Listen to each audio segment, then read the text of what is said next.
বিশ্বজুড়ে নীরব আতঙ্কের ছায়া নেমেছে। রাশিয়া হঠাৎ করে গোটা বিশ্বের চোখ এড়িয়ে এমন এক ভয়ঙ্কর সামরিক পদক্ষেপ নিতে যাচ্ছে যা আন্তর্জাতিক নিরাপত্তা বিশ্লেষকদের ঘুম কেড়ে নিয়েছে। সাম্প্রতিক গোয়েন্দা রিপোর্টে এমন এক ভয়াবহ সত্য উঠে এসেছে যা শুনলে হয়তো বিশ্বাস করতে দ্বিধা হবে। দক্ষিণ এশিয়ার কোনো এক সামরিক বন্দরে নীরবে পরীক্ষা চালানো হচ্ছিল এক অদ্ভুত ও শক্তিশালী যানের। এটি কোনো সাধারণ যুদ্ধ জাহাজ নয়, আবার আকাশে ওড়া কোনো সাধারণ যুদ্ধ বিমানও নয়। এর নাম অ্যাক্রোনোপ্লেন। এক কথায় এটি একটি সুপার এয়ারক্রাফট ক্যারিয়ার টাইপের যান যা যুদ্ধের গোটা হিসাবই বদলে দিতে সক্ষম। খবরটি প্রকাশ্যে আসার পর শুধু মধ্যপ্রাচ্যের দেশগুলোই নয়, বরং ন্যাটোভুক্ত দেশগুলো জরুরি বৈঠকে বসেছে, কারণ এই যানটি যুদ্ধের সংজ্ঞাকেই পাল্টে দিতে পারে। এটি এমন এক দানব যা সমুদ্রের বুকে ভেসে থাকে না, বরং সমুদ্রের তীরের খুব কাছ দিয়ে বাতাসের উপর ভর করে উড়ে চলে, যার কারণে এটিকে ধরা বা বুঝতে পারা প্রায় অসম্ভব হয়ে পড়েছে। এই প্রযুক্তি হারিয়ে গেছে বলে ভাবা হচ্ছিল বহু বছর ধরে, কিন্তু রাশিয়া চুপচাপ একে কবর থেকে তুলে এনে আবারও বিশ্ব মঞ্চে দাঁড় করিয়েছে। এখন প্রশ্ন হলো, এই অদৃশ্য দানব কিভাবে যুদ্ধের নিয়ম বদলে দেবে এবং কেন বিশ্বের বাঘা বাঘা শক্তিগুলো এই খবরে এতটাই আতঙ্কিত? এই অ্যাক্রোনোপ্লেন বা গ্রাউন্ড ইফেক্ট ভেহিকলের ইতিহাস অনেক পুরনো।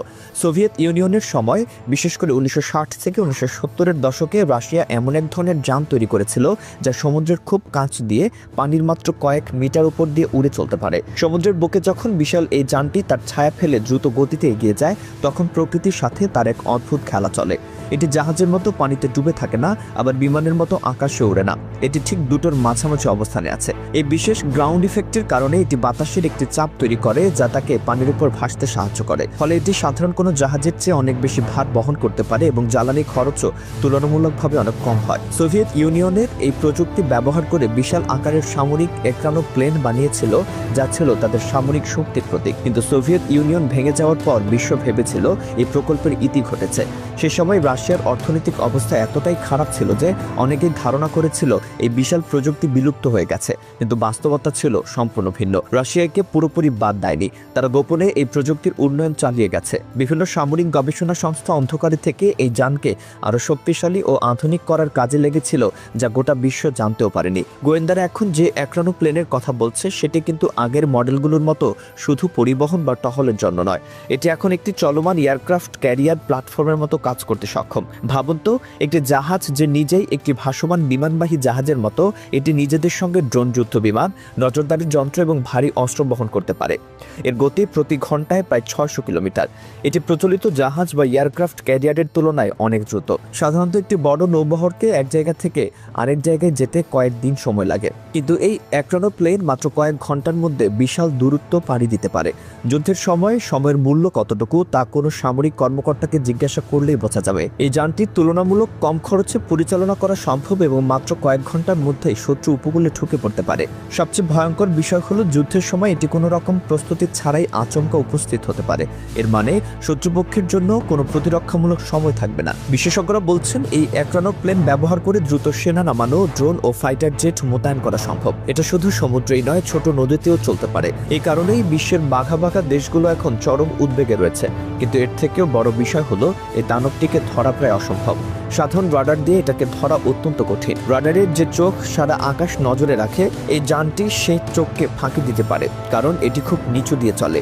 সমুদ্রের ঢেউয়ের সঙ্গে এটি প্রায় মিশে থাকে। জাহাজের জন্য ব্যবহৃত রাডার সাধারণত পানির উপরে চলা দীর্ঘগতির জাহাজ বা স্পিডবোটের জন্য ডিজাইন করা, আবার আকাশে উড়ন্ত বিমানের জন্য রাডার থাকে উঁচুতে। কিন্তু অ্যাক্রোনোপ্লেন ঠিক এই দুই ব্যবস্থার মাঝখানের ফাঁকা জায়গাটি দিয়ে চলে।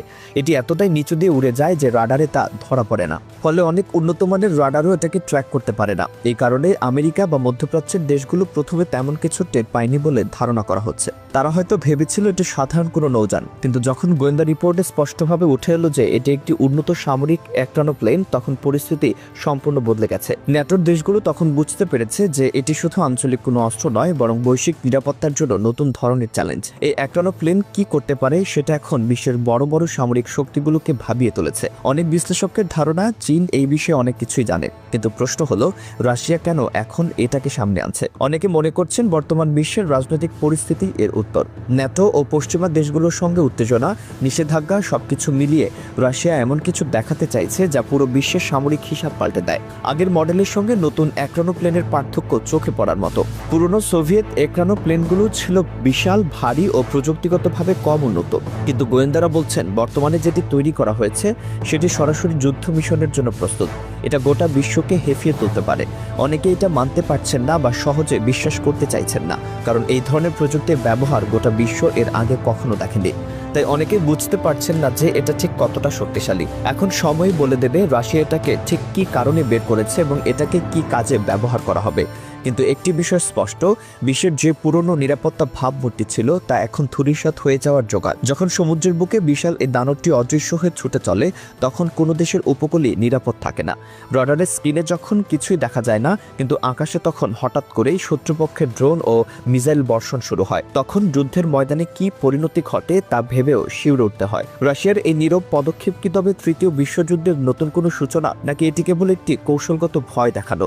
যাই হোক না কেন, সমুদ্রের গভীরের এই নিরাপত্তা এখন আর নিরাপদ নয়, বরং এই নীরবতার মাঝেই লুকিয়ে আছে এক নিশ্চিত ধ্বংসের আশঙ্কা। কখন কোথায় এই অদৃশ্য দানব আঘাত হানবে সে অনিশ্চয়তা এখন পৃথিবীর প্রতিটি নিরাপত্তা ব্যবস্থাকে ছুঁড়ে ফেলেছে গভীর সংশয়ের অতল তলে। যুদ্ধের আগুন যে কোনো মুহূর্তে জ্বলে উঠতে পারে, আর সেই আগুনে পুড়ে ছাই হতে পারে কোনো দেশের নিরাপত্তার প্রাচীর। এই ভয়ের কালো ছায়া এখন বিশ্বের সব দেশের উপর দিয়ে ভেসে বেড়াচ্ছে, যা কারোর জন্য সুখবর বয়ে আনে বলে মনে হচ্ছে না।